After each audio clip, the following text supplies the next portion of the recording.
Vic Ferrari. Wow. Wow, did I enjoy talking to Vic. New York police officer, 20 years. He's retired now. That was 15 years ago. He's written 5 books. His latest book, I really, really enjoyed Confessions of a Catholic High School Graduate. The stories from this gentleman are absolutely incredible. And the kind of link between us, my parents met in Queens, and I have cousins in the Bronx and Throgsneck. Well, Vic grew up in Throgsneck, and there's a very good chance that we bumped into each other. I would spend summers there.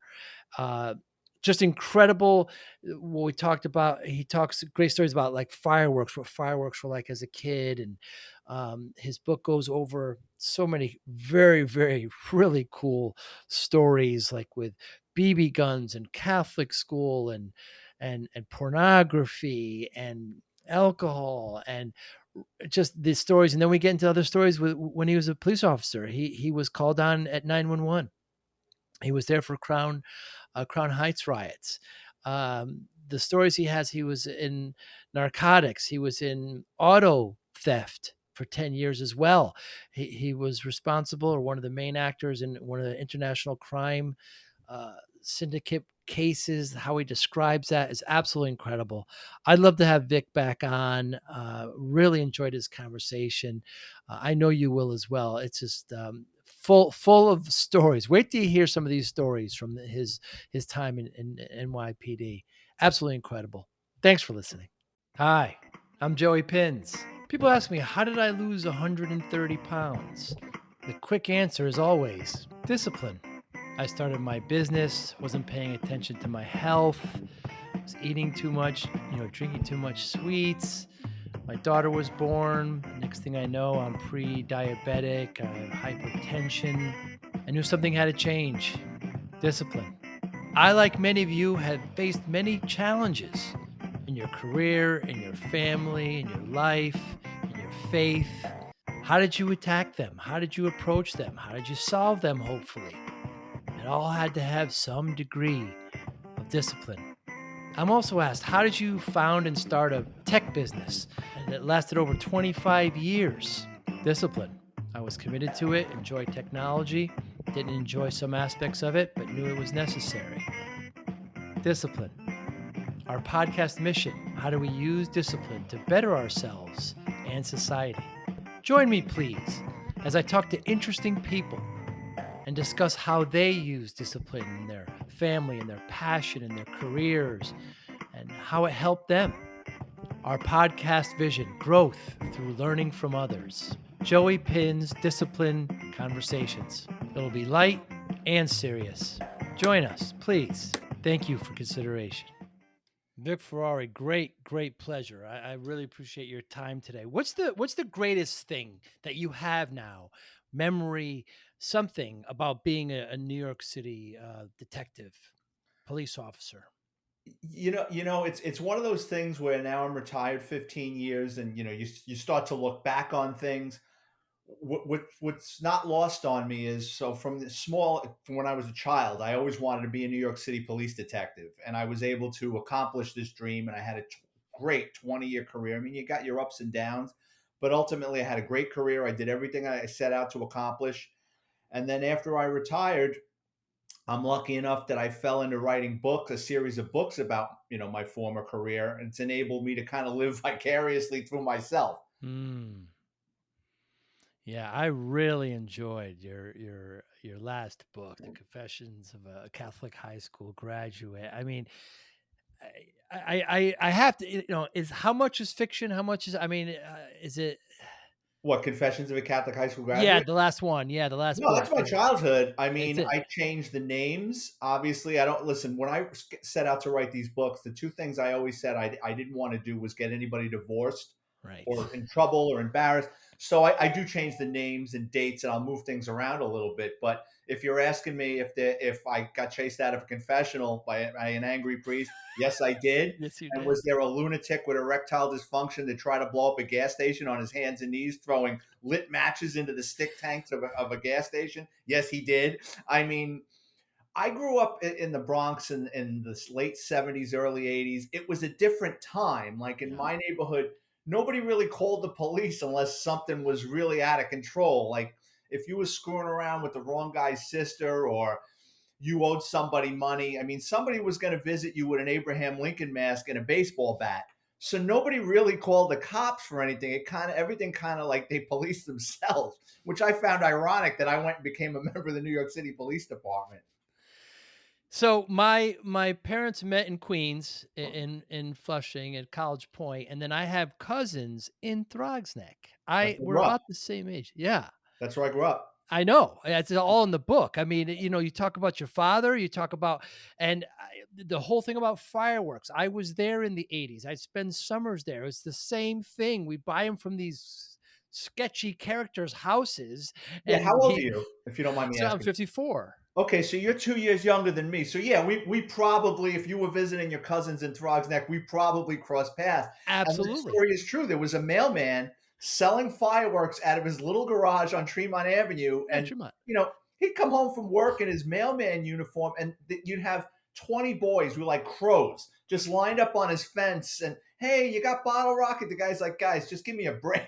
And he'd come out with a beer and a cigarette hanging out of his mouth, and he's selling fireworks, and the cops are driving by, and it just was a different time. It really was. 4th of July was just crazy. There was just fireworks everywhere, and the other, um the whole thing about, how you gathered it all, and the whole thing about the pornography, that you got an inside track, you drove your moped over it, you got that, the screwed magazine, you end up buying multiple, and there's kids in your front, whoever had the porn had a very, very, tough job. You're not to let it go to anyone, but Oh, you turned it into an entrepreneurial adventure. yeah, well, you know what it is? That Screw Magazine, for those of you who don't know, was this publication. I think it was weekly, and it was like the size of the New York Times. It was thick, and it said "Screw" on the front, and there was always an illicit picture, and there were reviews of brothels and Right. sex Toys. toys and everything a 12, 13-year-old boy was fascinated with, but couldn't ask their parents. And I didn't want to buy it in my neighborhood because I didn't want to get caught walking down Tremont Avenue with a magazine that said "Screw." So what I would do is I would get on my moped and drive up to Westchester Square, which is like Right. a hub where all the trains and the buses met. There was a little newsstand. No one was going to recognize me there. No one would blink an eye at a 14-year-old. And I would buy sometimes 30 of these magazines, bring them back to my house, and then I was doubling the price and Right. selling them to my friends. Until that one fateful day where it spilled out and you had a trail of them all on your moped, and when your mother kinda caught on. My mother knew something was up because there were Right. boys that I had had problems with or Right. fights with or weren't coming to my birthday parties anymore, and suddenly they were reappearing and hanging around my house on Thursdays at 4 or 5 o'clock. And my mother's like, "How come so and so? I thought you didn't get along with him." And like I write in the book, what was I supposed to tell her? His money's as good as anybody else's. Anyone's. Yeah. And the scene, Vic, of, going to work with your father and being so happy about it, and he's a butcher, and the you depict a very mobbish type, people getting hurt and people getting, people owe money, and you were upset that you couldn't work. Your father said, "Look, this is not for you," and you were upset that you couldn't be with your father. It was a great scene. Yeah, everybody asked me about that. Like, my dad wasn't involved in organized crime. My dad was Right. Irish. He was a butcher and he worked in a wholesale meat provider out in Queens, which was owned by the boys. And as a kid, I was going there 12, 13 years old on a Sunday with him, and I'd make chopped meat and sausage, and I was a gopher there. And it was a large supermarket, and there were rough guys hanging around there. And then you find out later on in life it was mob owned. And guys that got out of prison, they needed a W-2 form. So they Mm. would put them there on the books that, if a parole or probation officer asked, "Oh, yeah, no, he works here." And like I write in the book, one time I was going up second flight of stairs, and a man came rolling down the concrete stairs, all busted up, and he got caught shoplifting. And they gave him the beating of his life. They put his hands in a vice. They broke his hands, and I remember his mouth was blue. And later on, I go, "Dad, why was his mouth blue?" My father goes, "Oh, he said he was thirsty, so they poured a cup of paint down his throat." So that was it. My father said, you're kind of getting old enough that you're starting to notice what's going on. I don't want you becoming friends with these people. That's it. You're done. Just, get a job around the neighborhood doing something. And I was crushed. It's like this was like a lot of fun with me going to work with my father on Sunday. It was a whole event and it got taken away from me. But the reality was it was the best thing to ever happen to me. Mm. And the whole you didn't wanna go to Catholic school, but, you ended up going there and you were in one and you had to get removed. You were someone with a bad kinda not the best person, and then you went to another one, and just the way you describe the teachers and the students, and it's just you're an excellent writer, Vic. Thank you. I appreciate it. When I got into writing out of boredom. I never took a journalism or creative writing class.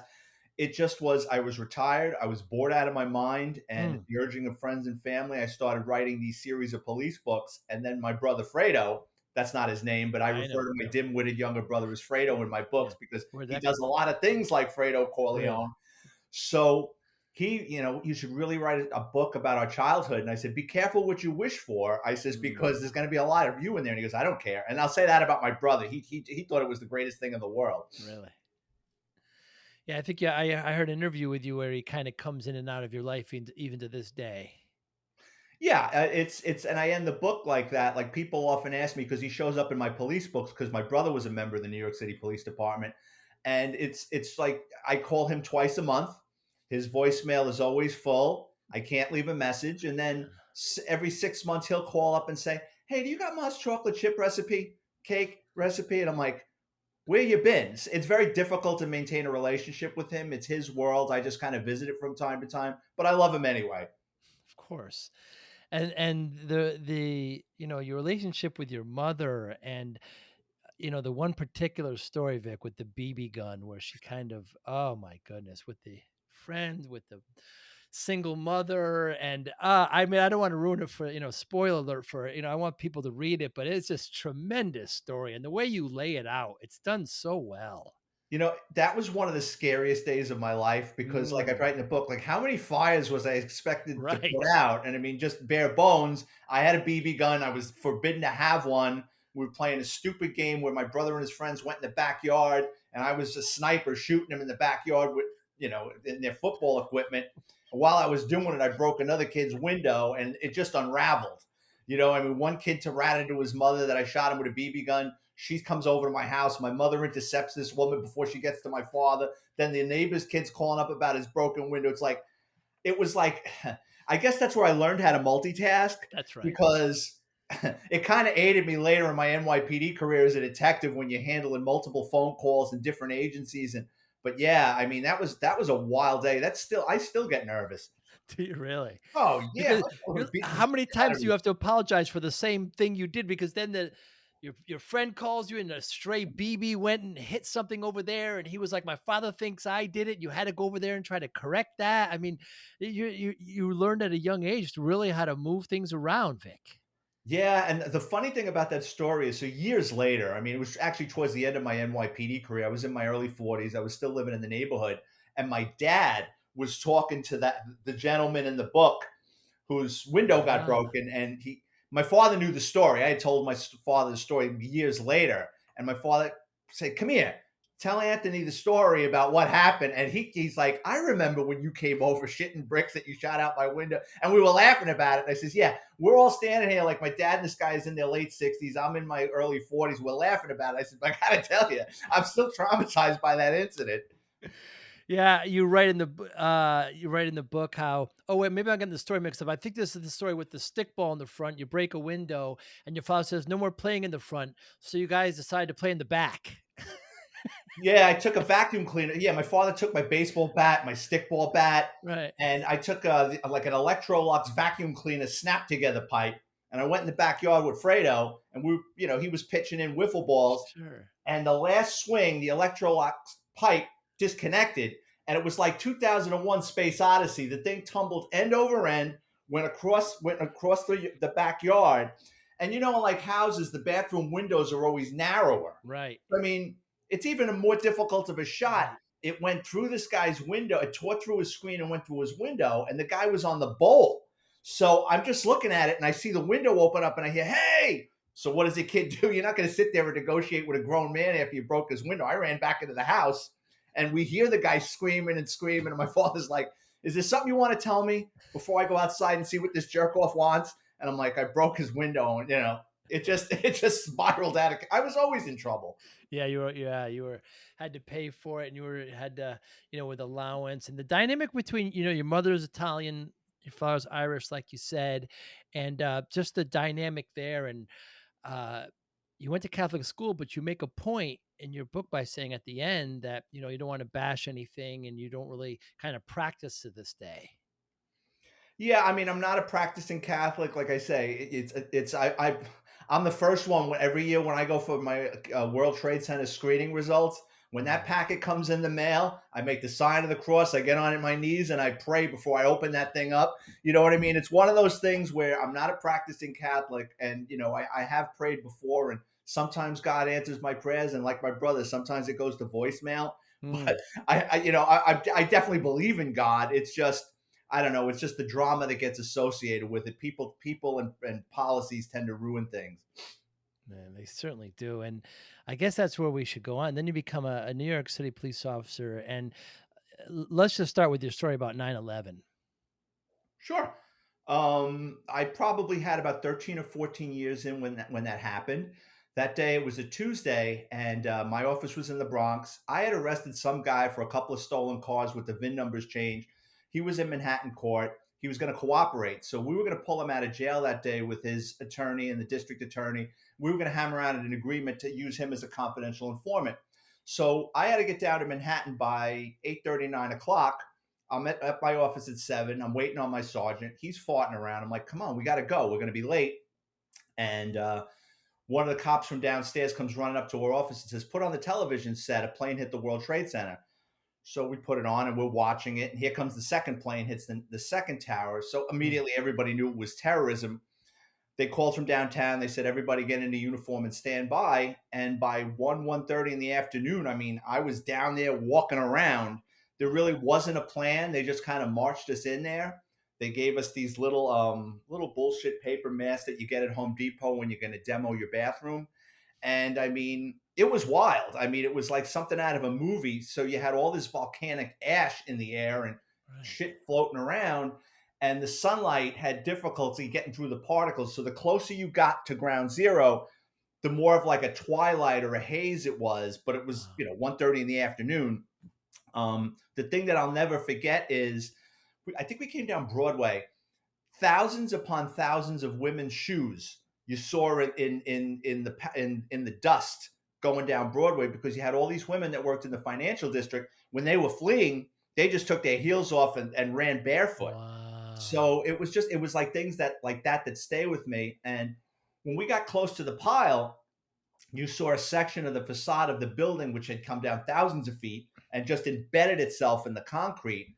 And I always say it was like that last scene in Planet of the Apes when Mm, Charlton Heston sees the Statue of Liberty right. head on the beach, and he's like, "What the?" And it was just kind of like that. I felt like a child, like, "What is this? Like, what am I looking at? Like, how is this even possible?" So we were down there from about 1:30 in the afternoon. They dismissed us about 5:30, 6 o'clock in the morning. They told us, go home, get some rest, run your clothes through a washing machine. We'll have more stuff available for you tomorrow, and be here, go back to your command at 5:30. And I was doing like 14-hour shifts down there for the first week. Then, since I worked in the auto crime division, they pulled us out of there. And then when the debris started going out to the dump in Staten Island, they used us to, as they were pulling vehicles out of the debris, they were having us cut them open to make sure no one, had perished inside any of the vehicles. Mm. Wow. Wow. What a day. Incredible. And you also go on, you were there for the Crown Heights riot as well, correct? Yeah, I worked the Crown Heights riots. The Crown Heights riots were in 91. I worked the Washington Heights riots in 92. 17 out of 20 years, I worked Times Square at New Year's Eve, which can sometimes become a riot. I worked the West Indian Day Parade, which is definitely a riot, several times during my career. So, yeah, I've been involved in some heavy duty stuff. I mean, when those, I mean, for those riots, I mean, you're there with the shield, you're there with the glass, the helmet. I mean, how is it? How do police prepare for that? I mean, I have no idea what that's like from your Well, end.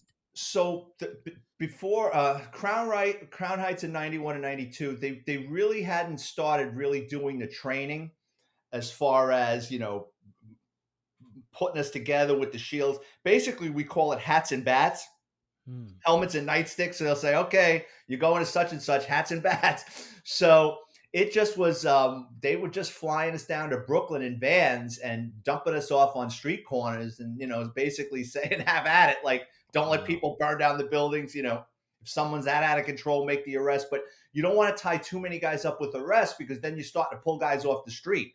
You know Hmm. what I mean? So it's kind of, you're trying to more to maintain law and order than make arrests.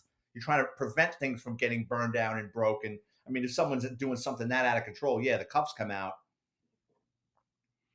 I was listening to some of your interviews, and you said something that really stuck with me. And it's a lot of the NYPD police, they're not afraid of dying, they're more afraid of doing something wrong. Yeah, every cop in every police department. That's the truth. More cops are afraid of getting in trouble or going to Right. jail than getting killed. You don't Huh. think, it's funny. I never really thought about losing my life. Never. As I got older, towards the end of my career, it started to dawn on me, like, when you're young and stupid, and the best cops are when they get them young. There's a lot of guys that go into law enforcement. They were accountants. They worked as a manager in a store somewhere, 28 to 32, 35 years old, are like, you know what? I want to be a cop. And they often, there's a hard learning curve because you know better. You know what I mean? You're not as flexible in your thinking when you're a young man or young woman. So they oftentimes they want to go into management right away because they're like, oh shit, this isn't for me. You know what I mean? I Mm. better study for the sergeant's exam because the clock is ticking on me. But yeah, more cops are afraid of getting in trouble than losing their life. You wouldn't take the job if you really thought you were going to lose your life, although Right. it is a distinct possibility. Hmm. And you also talk about the first, when you first get onto the job, how you had to go to the mortuary. Command said you're going to see a lot of dead bodies, and you just depict the way you depict all this, Vic, is incredible. You're just used to seeing it. Well, yeah, and the police, so we hire in bulk. So the New York City Police Department at any given time, so if they're going to have a police academy class, a small police academy class would be 250 people, and some of Wow. the larger classes are 2,500 people. I was in Wow. a mid-sized group. I got hired, I think it was 1,200. So what they, at the time, I don't know what they do now, but at the time they would bring like two companies, which is about 50 or 60 cadets or recruits, and they would bring us down to Bellevue Hospital, and in the basement of Bellevue was the morgue. And the only thing I knew about the morgue was on television, like an episode of Quincy. Mm, Remember Jack Klugman? Oscar of course. became a medical examiner, and it was like one slab, one table, and there was Sam, and they were talking. Well, Bellevue's a lot different. So Bellevue was like a Jiffy Lube. You go into the basement and there's like multiple slabs, right? Like 8, 10 slabs, and they're cutting. It looks like a Jiffy Lube or a Midas muffler shop. And between each slab where they're doing an autopsy, remember when you were a kid in the old days, like in the produce stores, they had the produce scale hanging? Yeah. Same shit. They used like the same tool they used to cut muffler pipe or steal your catalytic converter. They saw the back of your skull. It's like a horror movie. They pull your face up to the front and they pull your brain out and weigh it. And they're cutting people open, weighing their organs, and there's some guy or woman there with a clipboard. Like, holy shit, and the smell. I mean, I know it's refrigerated down there, but I mean, the smell is just, you'll never forget the smell of death. And I remember there was an old time detective there with a medical examiner. There was some guy that was shot multiple times and duct taped or bound and gagged, or I don't remember, but I remember the ME. He's got this tool, looked like a needle nose pliers, and he's pulling bullets out of this guy and dumping them in a pan. And the detective's sitting there, like eating his egg McMuffin, and he goes, "What do you think?" And then the medical examiner goes, "Suspicious suicide," and they're all laughing. You know what I mean? So I'm like, "Wow!" I go, "These guys definitely have a gallows humor." I So guess yeah, you you do had. see a lot of death. Yeah, you say they actually put Vicks vapor rub on it to kind of get rid of the smell. And another story you told about somebody gave you advice to burn coffee grounds in a house. That way you don't smell it if there's a dead body in there. Yeah, so if an old timer taught me that trick, so you go to an apartment or a residence and someone died, and after the detectives come and basically tell you, yeah, this isn't a crime scene. You know what I mean? you can start touching things. The first thing they tell you to do is rummage through the kitchen and see if you could find some coffee. Put it in a pot and burn the pot, and the coffee, the smell of the burnt coffee will permeate the residence, and it'll mask the smell of death. Vic, please tell the story of the one officer who found a dead person but wanted to leave the shift, didn't want to wait for the for the Yeah. So when someone dies in New York City, like in the street or in a residence, the police are called. The police do a preliminary investigation.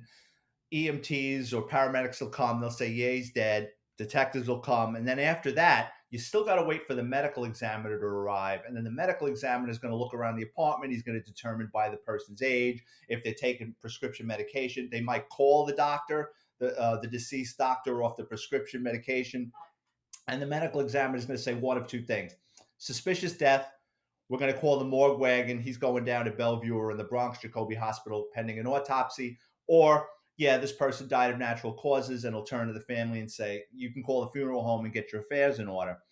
So this cop was working a foot post in a housing project. He was by himself. This elderly gentleman died in his apartment. He was good friends with the super. I guess they had coffee every day. The guy didn't come to meet the super. The super goes up to the apartment, opens the door, and finds his friend dead in the bed. He calls 911. The cop on the foot post goes up to the 14th or 15th floor. He finds the guy there. He calls the paramedics. It's a Friday night. He's getting the ball rolling. Paramedics come and say, yeah, he's dead. You're going to have to wait for the medical examiner. So it was a Friday night. This cop wanted to go out drinking. He didn't want to get stuck sitting with the DOA, because it's called sitting on a DOA. You can get stuck sitting with a DOA 8-10 hours waiting for the medical examiner to arrive. I mean, there's a lot of people dying in New York. So by the time this guy gets here, it's going to take some time. So he turns to the paramedics and goes, can't you just take him to the morgue? And they go, no, we can't do that. The only way we can move the body is if he's in public view. And they leave. So about a half hour later, that cop gets on the radio and calls in a cardiac. Well, the same two paramedics happen to still be in the area. They come rushing back up into the building. They come up with all their equipment. And what do they find in the hallway of the building is the same guy that died in his bed is now down on the floor in the hallway. And they go, what the hell is this? And now the cop is like, oh, crap. It's the same two paramedics. And he starts tap dancing. And he tells this ridiculous story. You're not going to believe this. After you left, the guy jumped up. He yelled, oh, shit. He ran through the apartment. He died on the floor again. They said, he's got rigor mortis. We could tell by the way the body's positioned. You dragged him through the apartment. Sergeant comes. Sergeant looks at it. He knows what it is. And P.S. the cop got suspended. He lost 30 vacation days. They put him on a year of probation, and then he got transferred out of borough. Had that happened now, he probably would have gotten arrested and lost his job. But back in the good old bad days, he kept his job. So he called the paramedics thinking a different set of paramedics would show up, not the Right. same two, and they didn't know the backstory, and he would get away with it. Right. The It's same two guys showed up. but the same two actually just showed up. It, Yeah, it's it's a funny story about that guy because I never liked him, and there's just too much to get into. But later in my career, it was about a couple of months before I was retiring. Me and my partner were in a precinct, and he saw me, and I saw him, and I gave him a nod, and he turned to another cop. He goes, "You believe this guy? I know him 30 years," and he gives me a nod. I go, "That doesn't necessarily mean I like you." right. It was like he made it uncomfortable, and I just kind of raised him. My partner's like, "Oh, I got to hear this story," and then we got in the car, and I explained to him the whole thing. Now you work a significant amount of your career, like in the car theft, dealing with that, and you broke up an international ring. Yeah, my last 10 years, I was a detective in the NYPD's auto crime division. So anything with chop shops, exporting stolen vehicles out of the country, changing VIN numbers on cars for resale, you name it with cars, I did it. Before that, I was always a car guy. I was always getting into car chases, and I was lucky enough to get into the auto crime division. And I worked on a case where we had Chinese nationals. You had a Chinese military intelligence officer settled in Brooklyn. He hooked up with a Jamaican car guy in the Bronx, and what he did was he put in an order for 30 Audi A6s a month. What the Jamaican middleman would do is he would farm the orders out to steel crews in the Bronx. So for every car that was stolen, the Chinese guy paid the Jamaican $5,000. The Jamaican paid the car thieves between 500 and $1,000 per car. So after the Audis were stolen, they were parked on the street to cool off to make sure they didn't have GPS or low jack. The cars would go into this warehouse on Metropolitan Avenue in Brooklyn. Gate would go down. You had Chinese nationals working in the warehouse. So they would roll two stolen Audis per shipping container. They would let the air out of the tires so the cars would sit low. Then they built a frame above it and they drove two more stolen cars above it. So Wow. they were putting between three and four stolen Audis per shipping container. Once the containers were full, they created a fake manifest. They had a trucking company take the containers with the stolen vehicles out to New Jersey, where they were put on a train. They were railed across the United States to Long Beach, California. They were put on cargo ships and sent to Shanghai. So we couldn't figure out like Wow. why silver and black Audis, and then we figured out it was for government officials, right? So we were on multiple wiretaps. We had Chinese NYPD detectives that spoke Mandarin and Cantonese monitoring the Asian wiretaps. Then we had Spanish cops and detectives monitoring the car thieves, um, conversations. And we quickly figured out that our car thieves were also in the murder for hire business. So they were talking about whacking this guy and this guy's going to get clipped. And so when we took that case down, in addition to breaking up this international car theft ring, like we solved 15 homicides. Wow. And through all this, Vic, you say that you're just generally suspicious of people because of what you've seen. Yeah, I mean, how could I not? You know what I Right. mean? Like growing up where I grew up and then, working a career in law enforcement, there's always three sides to a story. There's what he said, what she said, and the truth is somewhere in the middle, Huh. usually. So it's not like I look at everybody through, a certain lens, but I don't jump to a conclusion right away. You know what I mean? Like I'll listen because someone runs up to you, they're trying to convince you or persuade you that their way of doing something is the way to go, or this person over here is no good.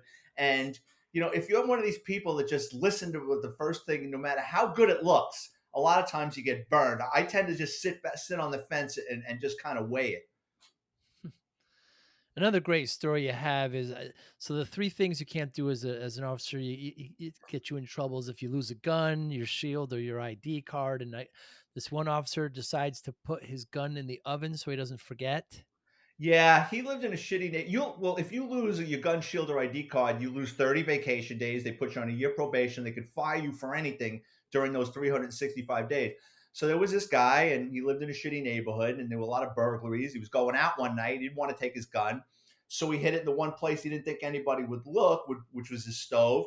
He goes out, cocktail, and he comes home. He's hungry. He preheats his oven to 425 to make himself some frozen pizzas. He sits on the couch, he's channel surfing, and the next thing you know, the rounds in his little snub nose 38 start popping. So he's got to crawl out of his apartment on his hands and knees, makes it to a neighbor's apartment, calls 911 on himself. Emergency service has to come. His gun is blown to bits, so he needs a new gun. He got suspended in the whole 9 yards. The vacation. No, I don't know if he got suspended, but I know he lost the vacation days and the probation, and he needed a new stove. Wow. Wow. Talk to me about interrogation. What is that like? What, have you interrogated people? How do you frame that? Where do you start? Interrogation. What is that like? How do you get trained for that? How do you do it? I've never been interrogated before. It's baptism by fire. I think I'm okay at doing interviews and interrogations, but nowhere near like the guys that do it day in and day out. Right. You got to realize, like in the auto crime division, you're making a lot of arrests. There's a ton of surveillance work. There's a lot of paperwork. It's not like homicide. My old partner, actually, my old partner did 20 something years in Bronx homicide. Actually, he narrates a Netflix special called The Times Square Killer. Those guys, I mean, it's like they say detectives talk to God. I mean, especially like the homicide guys, you got to listen. You can't bluff. I mean, if you bluff a suspect and he sees through it, you lost him. Wow. You're not for real. He's not, you know what I mean? Sometimes it's best to show your hand and say, well, you're going to tell me what you're going to tell me, or, you can't threaten. I mean, it's an art. It really is. Some guys are better at it than others. It's incredible. And like lie detecting, you know, machines are those I know they're not admissible in court. I don't think they are. I don't at one point, but does that work with them? Does that help? In New York, I mean, it's not to the best of my knowledge, a lie detector isn't admissible in any court. I say. but they still use it as a tool, but not New York. Hmm, I've never seen it used in New York City. really? Yeah. Amazing. And so now you're retired. You're living in Florida, I believe, and Mhm. you're writing all these books. What is your process for writing, Vic? Well, I mean, and this goes with your show about discipline. You have to be disciplined, especially for a first time writer. And everybody, I'm sure many people say to themselves, I'd like to write a book. I am not talented enough to write in chronological order. I'm kind of scatterbrains, and it's like my books. My books have no beginning, middle, end. They're just a series of short stories of I'll pick a topic, police corruption, and I'll write a chapter crossing over to the dark side, and boom, it's stories of cops that I know that went bad, or practical jokers, cops that play practical jokes on themselves. For a first time writer, I wouldn't suggest writing in chronological order because you're going to hit that writer's block. Pick a story. Listen, you know what your book's going to be about, and you know you're going to know the strengths and weaknesses. Pick what you think is going to be your favorite part of the book and just start outlining it and writing things down. And when you hit that bump in the road or writer's block, stop and go on to write something else. And you'll think of something, or something will remind you of something, and go back to it. But you have to put in the time. I'm a firm believer of your brain works differently at different parts of the day. I believe I work better first thing in the morning and before I go to sleep. I've Hmm. just got, once my mind is going, I've got too many things in my mind. I just can't pull it together. So pick 20 minutes, a half hour, and just keep growing your stories, keep growing your stories, and keep at it. Don't, if you're a first time writer, don't say, all right, tomorrow I'm going to square the whole day away and I'm just going to write. It's going to be a difficult process for you because you're not Stephen King or James Patterson. Hmm. You mentioned discipline on the podcast. We talk a lot about it. I lost, a lot of weight. People ask me how. I say discipline. I mean, I feel like I've got to, I know a lot about your childhood, and at any point, did you feel like you were a disciplined person? How did discipline fit in your life, and just in your youth, in those formative years? I was and I wasn't. So as a child, I was a wild teenager. I never got in big trouble, but I was always on the cusp of doing something stupid that would land me in trouble. And I remember the thing that it's my dad had a great work ethic, and he always used to tell me that. He goes, just do the work. Whatever it is, put in the work and everything else will follow. Mm, He says, if you don't put in the work and you do things half-assed, your life's gonna fall apart. Just keep at it with the work. And as a teenager, the way I was heading, I wasn't going to become a member of the New York City Police Department. And my dad, one time, I was hanging around with this kid who's no longer with us, who got into trouble and all sorts of things. And my father said one time, "What's it going to take? Like, I know you like this kid." He goes, "But he's gonna, he's going off a cliff." And he mm, goes, "If you keep hanging out with him, you're going with him." And I knocked it off, and I started to take life seriously. And then once I became a member of the New York City Police Department, you can get sucked into a lot of different ways. Like the New York City Police Department's got between 35 and 40,000 members at any given time. wow. It's not even the smallest of precinct in Staten Island has over 100 cops, right? So the average precinct's going to have 200 to 500 cops in it. And there's a lot of opinions and a lot of different people there. And if you fall into the wrong group, you're going to be one of these guys that's going to drive around in circles for 20 years in the same precinct with the same locker, bitching and moaning that no one is going to do anything for you. You can't listen to those people. You set out what you want to do, what your mission's going to be, and there's going to be roadblocks. There's going to be people trying to slow you down. You just ignore it, and you put in the work and you push through it. Hmm. But the dedication, my first cousin in Queens there, one ended up being a fireman, one ended up being an officer. I mean, it just seemed there's like a lot of trend back then to do that. But um, it just seems to me that what you experience and what you see and you're exposed, you tell this other story of break a guy was killing his girlfriend up on a floor, and he saw the kid come down the stairs and say he's killing her, and he had to go up Yeah. there and unload, and the first thing and he had a knife, and the knife left his hand, and the first thing the other officer said is, I hope I don't get in trouble for shooting somebody that doesn't have a weapon. It's just you're exposed to so much stuff, Vic, and it just seems to me that discipline just plays such a major role in that, and how you have to follow the regulations, and you have to make sure, like you said, you don't get in trouble. Well, there's a process. So people ask me, like, are you traumatized? Do you lose sleep? Do you have nightmares? No. I've seen a lot of bad things. I'm well aware they're bad things, but to be successful in that line of work, I think there's two things at play. I think A, it's a personality type that gravitates to that type of job, and to be successful in that type of job, because I've seen cops lose their minds. Mm, Really, I mean, like they're just not the same after something bad happens to them. You got to compartmentalize things and say, like 9/11. By the time that rolled around, I'm saying to myself, all right, this is really bad. I've seen really bad before. I can't run away from this. I have to put my head down. I have to get through this and just keep pushing through it, and everything will be fine. You know what I mean? You can't, because if what's the sense of falling apart? It's not going to help you. As right. a matter of fact, it could get you in a lot of trouble. It could get you hurt. So yeah, I mean, I've been through the story you just laid out. From I've walked into homicides like right after they're done with the suspect sitting right there, and it's like, all right, this is bad, but I've got to push through this. God, another story while you were talking was about this man. He was on crack, and his mother started yelling at him, so he kills her and then goes into the city to get rid of the evidence and leaves the door open thinking somebody will come, and he shows back up and nobody showed up, and he ends up confessing, and is it's just Vic is just exposed to this as a police officer. It's just so much. Well, that's what I was telling you before. When someone starts telling you a story, just listen to them. People Right. are going to show you who they are eventually. You know what I mean? It's human nature. I mean, unless it's like Hannibal Lecter, or what was that guy?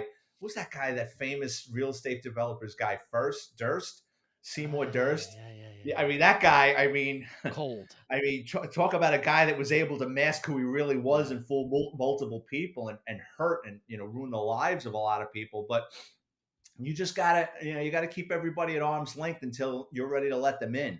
You know what I mean? Wow.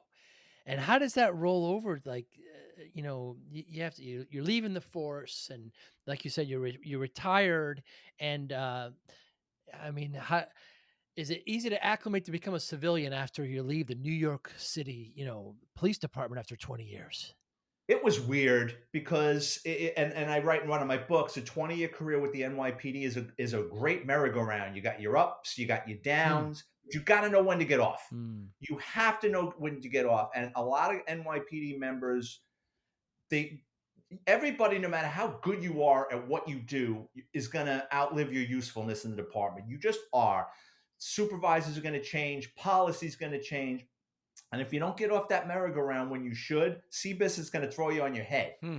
And I was working in a unit for 10 years. I was the go-to guy. And I said, my supervisors are changing. Like, I never had a shitty boss in my NYPD career till towards the end of my career. I was working for a guy I didn't particularly like. And I said, that's all that's a warning sign. Like, things are changing. Hmm. And I just said, you know what? I could do something else. As much as I like this, it's time to go. And I got off, and it was like a game of musical chairs. Like, I got off and I didn't know where my seat was in life. Like, I had all this spare time. And then all of a sudden, like, I wasn't sleeping because I went from different hours and stuff to having all this time on my hands. And I said, I need a change. So I moved down to Del Boca Vista down here in Florida. I got a job with a police department down here, and that was a mistake because it was a great department. But I went from being a detective to in America's largest police department to an episode of Reno 911. Hmm. Like, everything was different down here. It's a young man's game to be on the road. And here I am in my early 40s going on domestics again and DUIs, which I hadn't done in 15, 20 years. So that was rough on me. And it's different. Like, I remember down here in Florida, I spent half a day learning how to wrestle an alligator. I'm like, can't we just shoot these things? And like, oh no. And I was like, man, if this was New York, we would shoot them. So it was different. And I said, you know what, this isn't for me. So I, gracefully bowed out. And that's when I got into writing. Another great story about an officer that was chasing a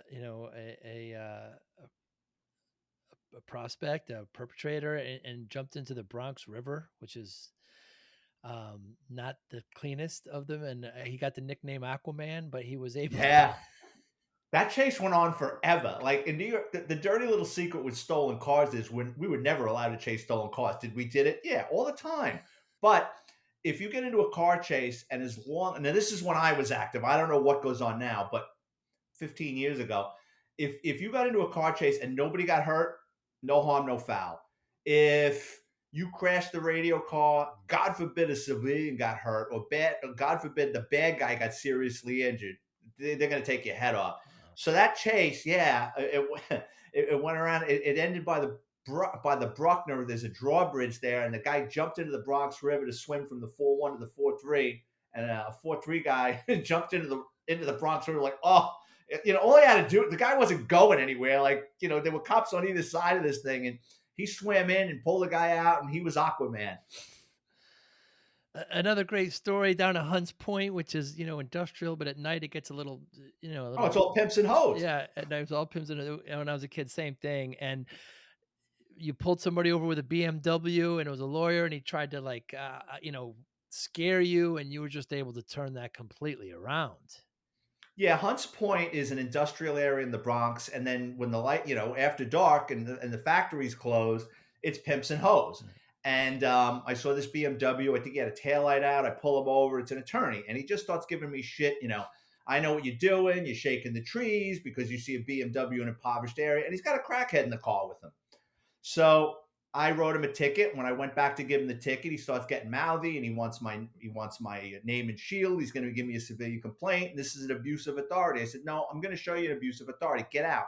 I made him get out of the car. My partner made the prostitute get out of the car, and I said, go ahead and make the complaint. I go, my partner's writing down her name, date of birth, pimp, corner she hangs out on. I said, I get that civilian complaint. I says, I'm going to look you up in the phone book, and I'm going to call your wife. I'm going to tell her what you were doing down here. And I go, and if you're not listed in the phone book, I said, I swear to God, I will pick this crackhead up, drive her to your house up in, I think it was Hartsdale or Scarsdale, and I'll knock on the door and tell her what you would, and have her explain to your wife what you were doing down here. He got on his knees. I'm sorry. I'm sorry. I'm like, all right, I guess we understand each other. Absolutely amazing, Vic. Absolutely amazing. What do the public need to know about the police? What do we need to know that how hard you work and how you have to deal with all this stuff? I mean, it's incredible. Let them do their Right. jobs. Right now, it's almost like an orchestrated campaign that cops are rotten and they don't let them do their jobs. And I mean, I'm out of New York now 15 years, and I see on television what's happened to Times Square again, and it's sad. I feel so bad for New Yorkers because they deserve better. You know what I mean? Let the men and women of the New York City Police Department do their jobs. Yeah. Yeah, absolutely. They can turn it around. They can turn it around within a year if they let them. I mean, as a kid, I just remember once Giuliani came in, everything changed. I mean, Oh yeah, everything changed. it was like flicking a Yeah. switch. Yeah. As a He had kid. the right people in place. He had, Yeah. Rudy's an interesting character because people forget that he was a prosecutor for the U.S. Attorney's Office of Southern District, and Right. Rudy crippled the mafia. Yes. I mean, the Pizza Connection case, the Commission case, the Windows case, countless others. So Rudy knew from a prosecutor's standpoint what needed to be done to put people away, and he was smart enough to listen to some of these people in the NYPD that had a plan in place and go after quality of life crimes. Like early in my NYPD career, if I was on patrol in a precinct and I grabbed on a busy, say it was a busy Friday night, and I bring in a guy that's selling crack on a corner, I catch him with a brown paper bag with 30 vials of crack, right? The desk officer is going to lay into me. Great, great. Now you just pulled a radio car off the road for this guy with 30 bottles of crack. Now the supervisor is going to have to pick up jobs. Great. And then you know what? I might not be in a radio car for a week. They might put me on a foot post. But what they realized is if you grab that guy selling crack, fingerprint him, and run him through the system, that guy's wanted for a burglary. The guy you catch pissing in the hallway, instead of kicking him in the ass, bringing him through the system, that guy's wanted for a robbery. Mm. So it started taking bad guys off the playing field. You know what I mean? And now this whole ridiculous thing with no bail. I mean, it's a license to steal. It's Wow. it's just putting people right back out there. You also talk about a buy and bust operation, which is similar to what you kind of described there. Can you tell us what that is? Yeah. So I worked in the Manhattan North Narcotics Division. So Manhattan North Narcotics Division, Giuliani beefed it up. Like narcotics divisions pre-Giuliani, you had anywhere between 20 and 30 detectives. When Giuliani came in, each borough got something like 200 detectives, Right. right? So say for argument's sake, each team was about between 7 and 8 detectives. So, say for argument's sake, me and you come into work one day, and our sergeant comes up to us. He goes, "Hey, John, Joe, you guys are getting on. Getting on means we're going to take the arrest for the day. He's going to hand you and I $100 bill. We're going to run to the local deli. We're going to break that 100 into fives, tens, 21s, and we're going to give that money. We're going to photocopy that money. It's called pre-recorded buy money. So we're going to have the serial numbers of all the denominations. This way, once we arrest somebody for a hand-to-hand transaction and they have the money on them, it builds a stronger case than Wow. just the undercovers identification.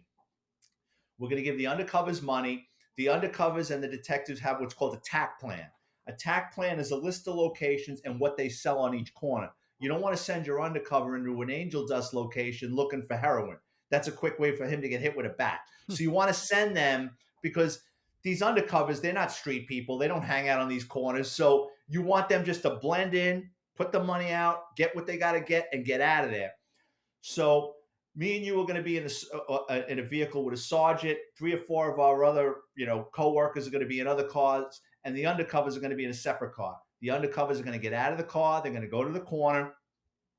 One undercover is going to make the transaction, and then the two that are with him are called ghosts. The ghosts lay back and watch to make sure nobody screws with the undercover, and they might pick up on a stash location, or maybe the money gets handed off to another individual. Once that undercover buys and steps off, you want whoever's dealing drugs to sell to another couple of people so you don't burn the undercover. So it's never sure of who I just sold to that guy and the cops rolled in on me. Hmm. You want him to make a couple other transactions.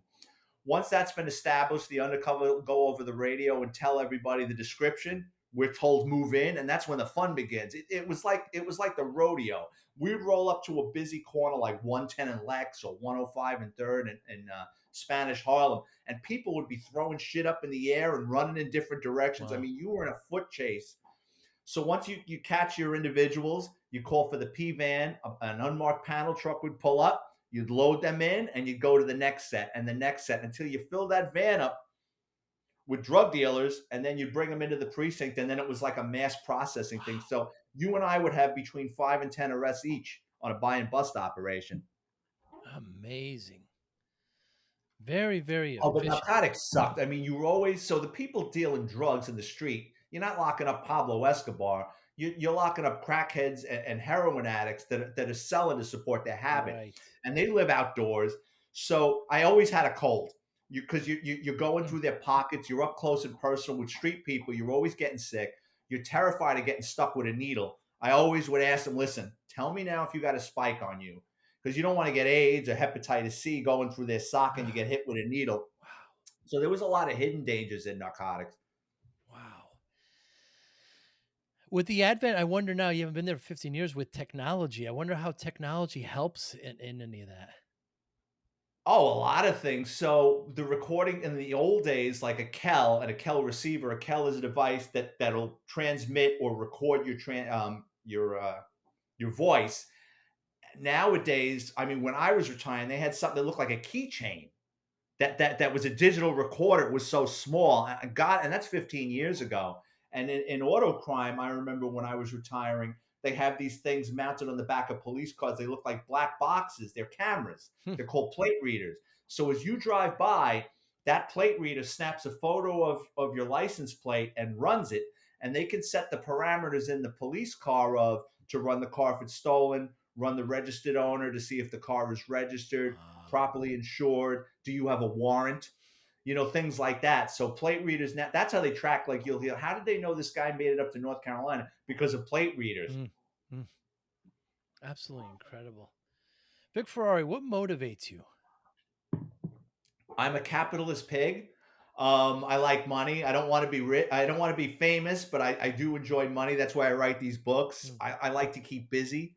Um, I'm always doing something, be it renovating my house or painting something or writing books. So that work ethic that I got from my father. I mean, Mm. every day is a good day above ground. And how do you measure success? By my Amazon book sales. Good for No, you. as long as I'm happy, you know what I mean? As long as I'm happy and things are going all right, I'm happy. Yeah, I can't recommend. Thank you so much for your time today. I can't recommend it enough. I only read your last one. I look forward to reading the others. You're working on another, I assume.